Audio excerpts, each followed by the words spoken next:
Alright, what's going on everybody? This is JTS812 back once again for some more Assassin's Creed 3 gameplay. And as promised, this is the 18.5 gay Assassinate game. This is the first Assassinate for AC3 on my channel. And as I haven't mentioned it before, but as you can see in the beginning of the game, there's actually a slight delay.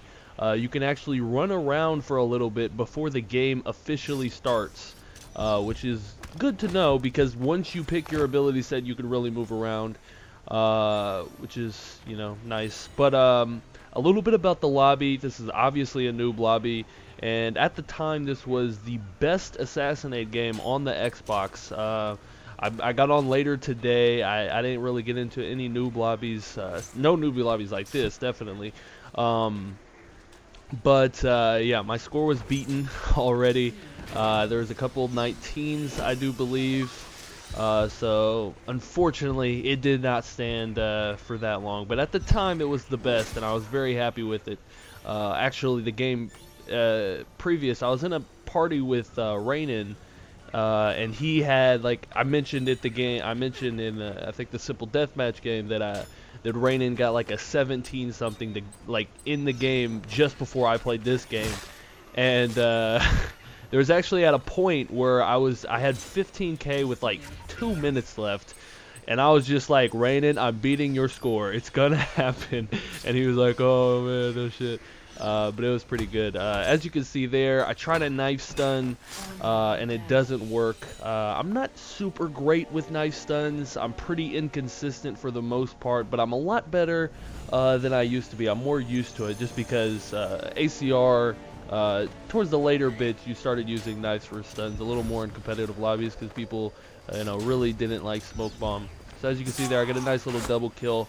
I also wanted to explain a little bit with knife stuns because I haven't mentioned it just yet, but the thing with knife stuns are there's a small time frame where your knifed target or pursuer is hunched over just slightly. So that is the time you need to get in that sweet spot range where they can't kill you and you can stun them. Because I know in ACR, as long as they're knifed, then their range is affected and you can stun them. You can wait for them to come to you, or you can go to them.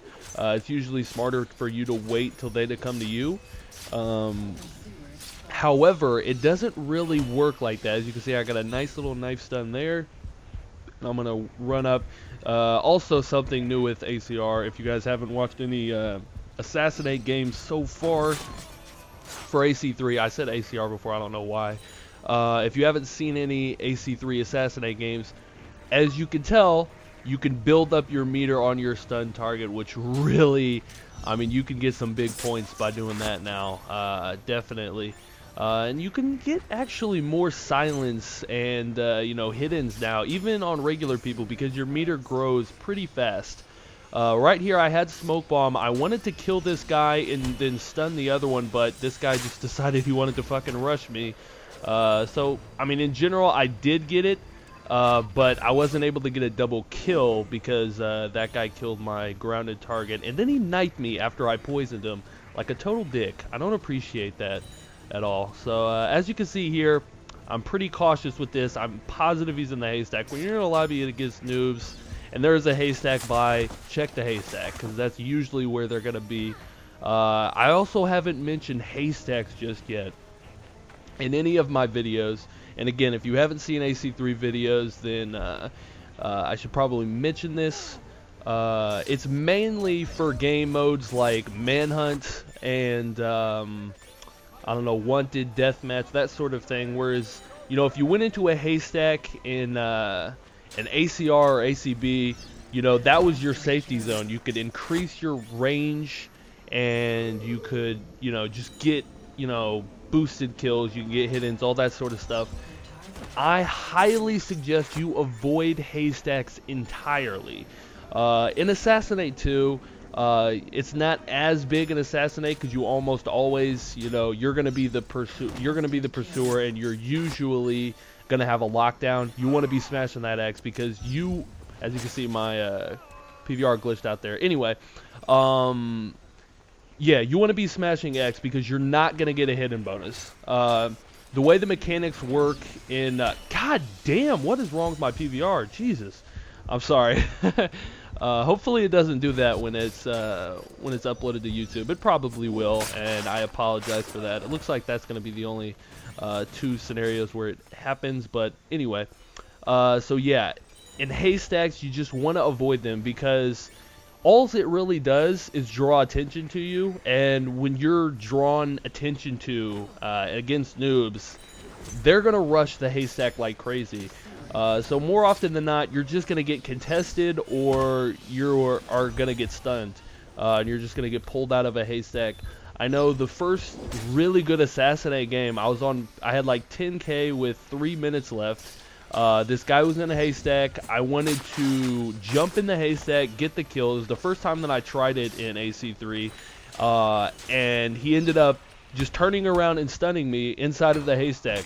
Basically, it pulls you out. It's like a stun animation. It doesn't go into stun animation.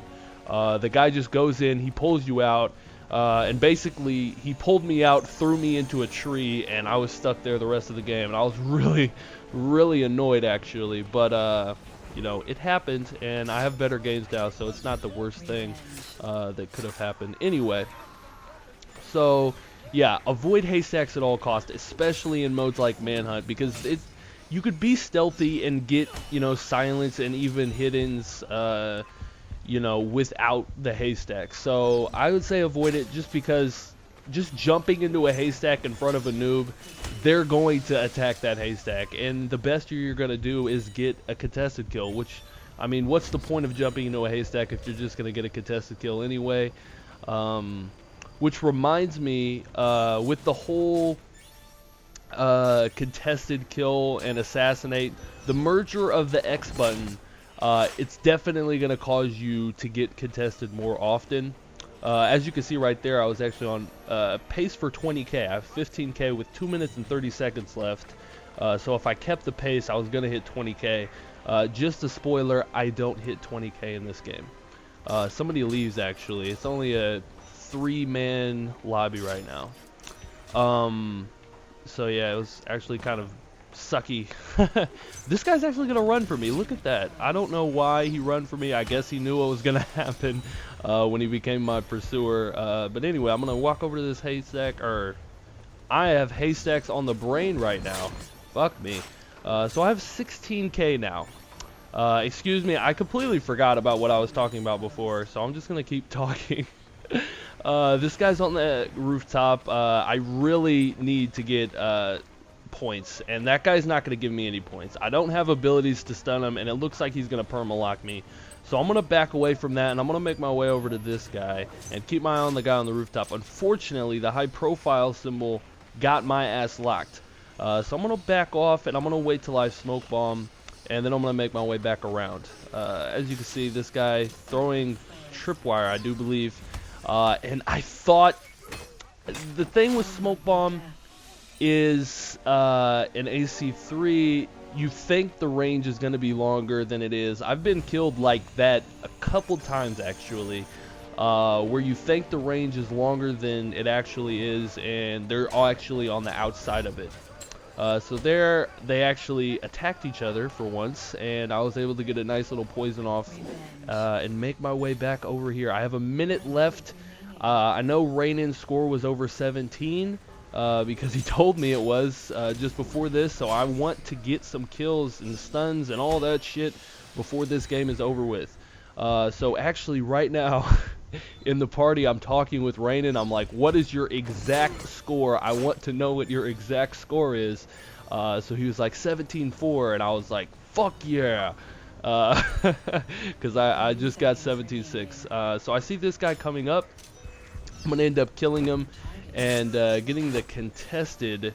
So right then I saw the tick marker, or the kill streak marker. And it told me I was 1 kill away, so I want to get that one kill. And right here, I actually don't know who this guy is. I ended up just guessing, and I guessed right, as you're about to see, and I got my kill streak at the end, which put me over 18k, 18.4 to be exact, which was pretty good. I don't see how much time I have left to talk about. I did want to mention that I do have some Manhunt games to upload. I know the last game that I said I was going to upload a 14k Manhunt game. But I lied. I'm not going to upload that game. I could upload. I mean, I have a couple games to upload, actually. I mean, if later on, if I want to upload that, I could, I guess. But I actually have a better one. I had like 10k offense. It was just so gorgeous. I'm going to have to upload that next, I do believe. It was a 10k offense. It was 15.7 total. So it wasn't the best defensive round, but it was a very good offensive round, and I was very happy with it. As you can see, I go 29-4 here, and it was a pretty good game. So I hope you guys enjoyed it. Thanks for watching. Please comment, rate, and subscribe. I'm out. Peace.